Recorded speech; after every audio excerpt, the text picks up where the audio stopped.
In September 1939, the German Reich and Soviet Union invaded Poland, launching the Second World War. The invasion led to staggering loss of life. Throughout the war, nearly 6 million Polish citizens, 3 million of them Jews, perished. In occupied Poland, the Germans introduced capital punishment for every form of assistance to the Jewish population.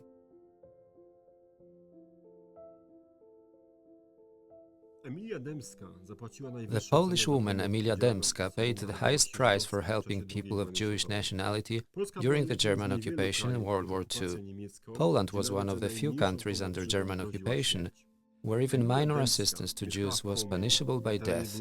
Emilia Dębska lived in Kołomyja in the former Stanisławów Voivodeship, which belonged to Poland before the war. She was the widow of Modest Dębski, a tax official.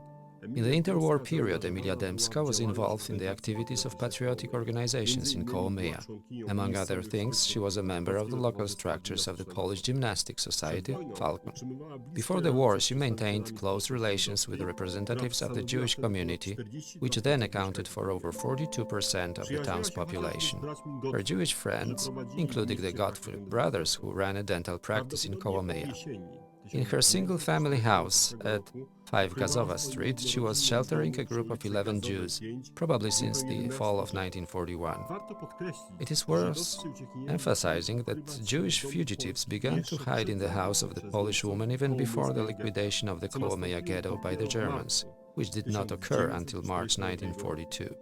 Those who found shelter in Dębska's house were probably members of local wealthy Jewish families. Among them, there were the wives of the two Gottfried brothers mentioned above and the three-person family of Mr. Karpel, a lawyer.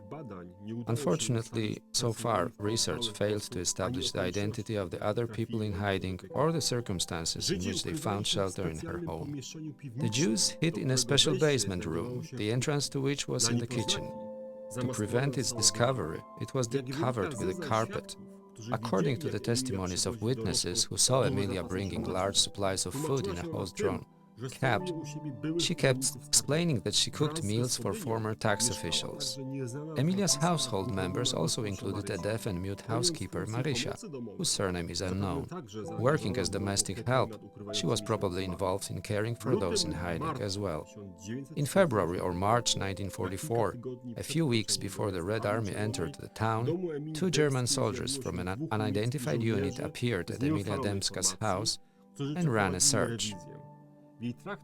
During the search, they probably found the hiding Jews, but they were satisfied with the bribe from the Polish woman who gave them jewelry and other valuable items. Immediately afterwards, Karpel left the hideout with his wife and son, and related by Rosalia Śniegowska. The Jewish family then managed to find shelter in the house of the Rutowicz family in Kołomyja, where they stayed until the arrival of the Red Army. However, the others decided to remain in the shelter they had occupied until then. Shortly after the above-described events, probably a week or two later, Dębska's house was raided by the Germans again, this time by Gestapo officers. They ran another search and found the 8 Jews remaining in the house. The landlady, together with Marysia and those in hiding, were taken to the Jewish cemetery in Kołomyja. Once there, the Jews were forced to dig a pit in the ground and then were all shot by the Germans. After the war, Emilia's body was exhumed and buried in a Catholic cemetery. Historians estimate that during the Second World War, Poles rescued tens of thousands of their fellow citizens of Jewish origin. The German occupiers killed about 1,000 Polish rescuers.